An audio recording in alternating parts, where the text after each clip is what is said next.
It is January 19th, 2018, coming up on 10 o'clock in the evening. This is Brant, and I just got back from the National Portrait Gallery in Washington, D.C.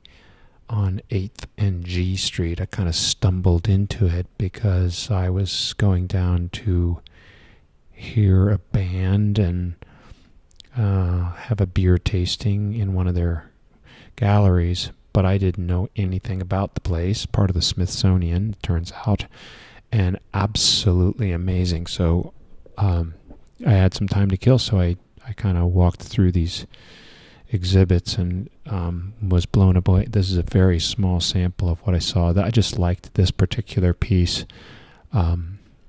It's carved out of a single block of wood. It was in a whole series of wood carvings, and I liked it. This one is also carved of wood.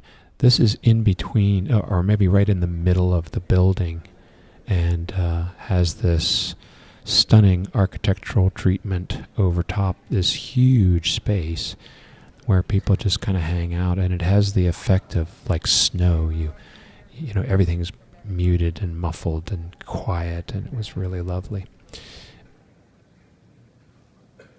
This is the boxer Jack Johnson, and this particular bronze was made in 1912, I think.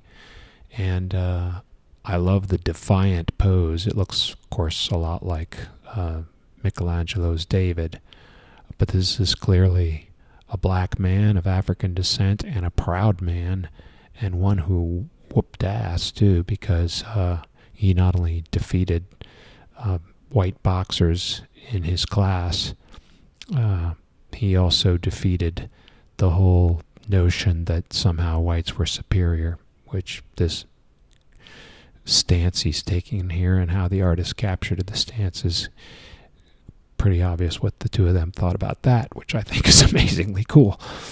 Right around the corner was this from the, I think, 1920s, and this is all part of a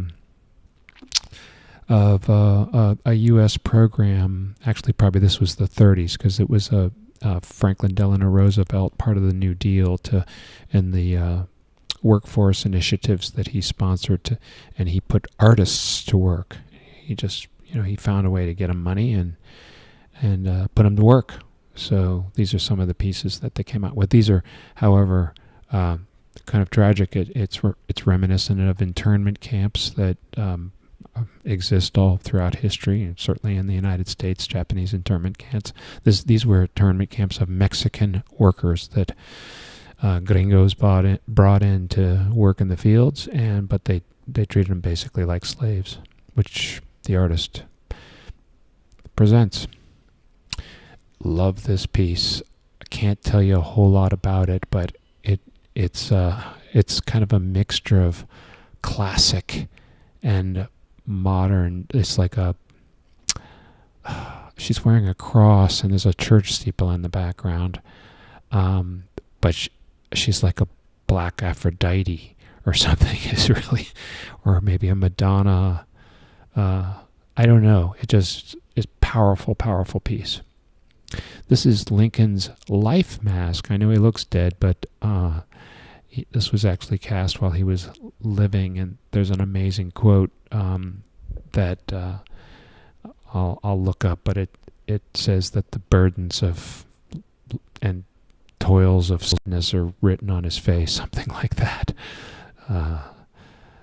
And sure enough, he carried a mighty load. I think this was done right before he was assassinated.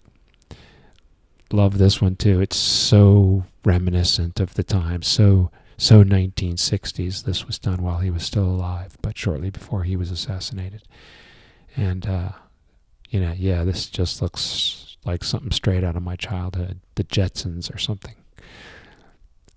Powerful piece. Christopher Reeves, of course, not the Superman that we came to know him when he was able-bodied, but here clearly disabled, but not in mind, not what he went on to do after his equestrian accident is nothing short of amazing. He lived his life according to his own definition of a hero, an ordinary individual who finds strength to persevere. I'm reading from the placard here, and endure in spite of overwhelming obstacles. His advocacy efforts led to the passage of the 1999 Work Incentives Improvement Act, allowing people with disabilities to return to work and still receive disability benefits. Sounds fair to me. He also served as chairman of the board of the Christopher Reeve Paralysis Foundation, which supports research to develop effective treatments and cures for paralysis caused by spinal cord injury and other central nervous system disorders. What noble work, and made possible by Christopher Reeve. As we see him here, truly a hero. We all ought to spend more time thinking about that work. I just couldn't pass this one up. And sure enough, it's an Andy Warhol. So it just grabs you and pulls you right in. This is one of his portraits of Russell Means, who was a Native American civil rights leader in the 60s and 50s and 60s and 70s. So he was quite active until he passed away. But just did amazing work to make the plight of Native Americans known by staging demonstrations all over the country and taking on the Bureau of Indian Affairs in Washington, D.C., and occupying the building and pointing out the injustice of that part of American history, and it deserves to be looked at much more closely than it does. This is, of course, Rosa Parks, and whenever I hear people whining, or women mostly whining today about, well, I just didn't like how I was treated, I say, man, conjure up your Rosa Parks, man, channel that woman, because she stood up, she stood in the face of injustice and took quite a punishment for it. But man, what a hero, and an example to everybody to always stand up for what's right. And I just admire her so much. Look at the shackles on her wrists. Can you imagine that? These goons shackling her. Wow. We've come a long way. We have a long way to go, but we've come a long way. Another just, man, in your face. This is a Mexican migrant worker coming in out of the fields, just sweating, probably just hosed himself off. And, look at the look on his face. Powerful. Really gets you in the gut. Here is Marlene Dietrich. So, film star of the 30s, I guess, 40s, 50s, but another pioneer who, before Bowie and Prince and people who kind of made androgyny a style, she did, and she did it way back, back when it was I'm sure quite shocking to her contemporaries. But this is a great photo, and then this photo of her, I just love the look of defiance on her face. It's like this is like this is the look of a lion or a lioness, maybe. Boy, like, I have power, and I love it. I think it's exactly right. More people should think like her. Marlene Dietrich. Here is, of course, I've been to the Grand Canyon. I've seen it live. But these paintings really moved me in a way that the real Grand Canyon didn't, and I'm not sure why. But I noticed this raging waterfall in the background, and the way the artist brought in the light and that swirl of clouds kind of in the middle there, like threatening weather and flash floods, and it speaks of beauty and danger all at once, which is always a powerful feeling. Gorgeous. Just, nothing to say about these other than gorgeous.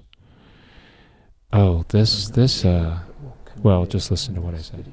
But This painting of an angel, if you get back about, 2 meters, she looks 3D.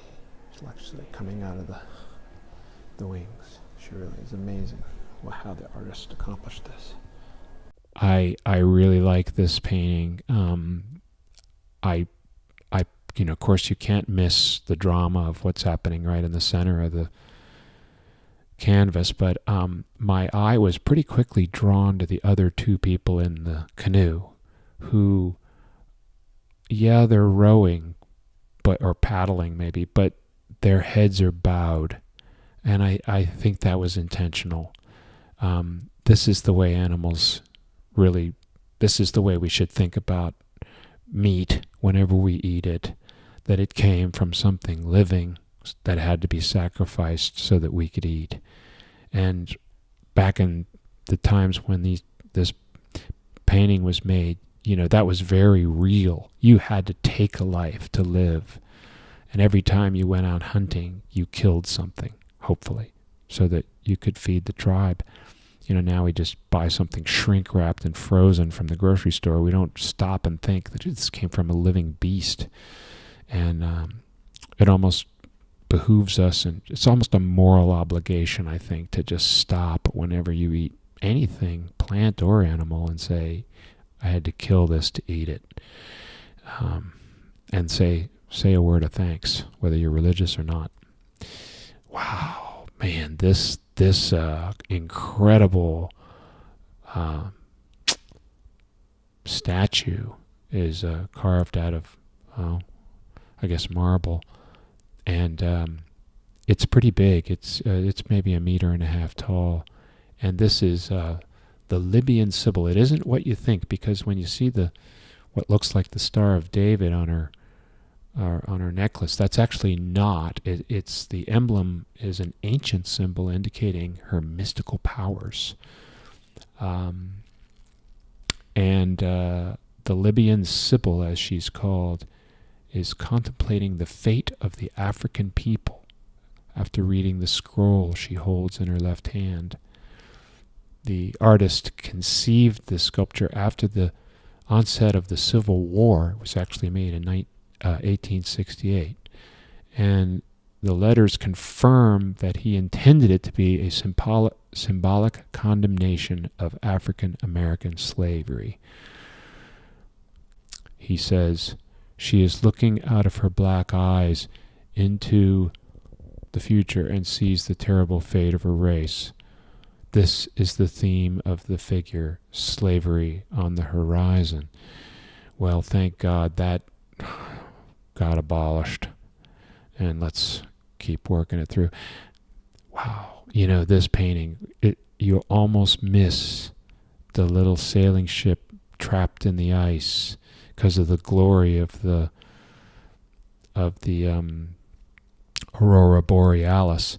But I'm thinking about what it would have been like to be on that ship. You see a little light on in one of the cabins and snow on the deck, so probably nobody out, but certainly how could you not be aware that this was going on? You're so aware of your environment because you're basically trapped in it, and it could kill you because it's I don't know where this was taken, Antarctica or something, or I guess maybe the North Pole because it's the Aurora Borealis. But just think about how amazing it would have been to be in that ship and maybe looking out the window and seeing this. No lights around for probably 1,000 miles, and the blackness of the sky, and then boom, these colors come up. Wow. Well, this is the final piece, and this is, I just stood there and looked at this for the longest time. I was thinking, okay, somebody's toying with me because they put this brown man and this white woman together. They're about maybe 1 meter tall each, and I'm thinking, all right, you're playing with me here, because as I looked at it, I started flipping these lenses on, these ideological lenses, and saying, all right, well, is this making some kind of statement about racism? I mean, he's he's black and she's white, and he's working, obviously. He's picking corn or something. He's dressed in dungarees, and she's a white person who's doing some kind of dance. So she's dancing while he's working his ass off. Well, are they making a statement about that? Maybe, maybe not, don't know. Or are they making a statement about sexism, okay? That he's got to work while she gets to play. Are they going the other way? I don't know. What do you guys think? All right, hope you enjoyed that.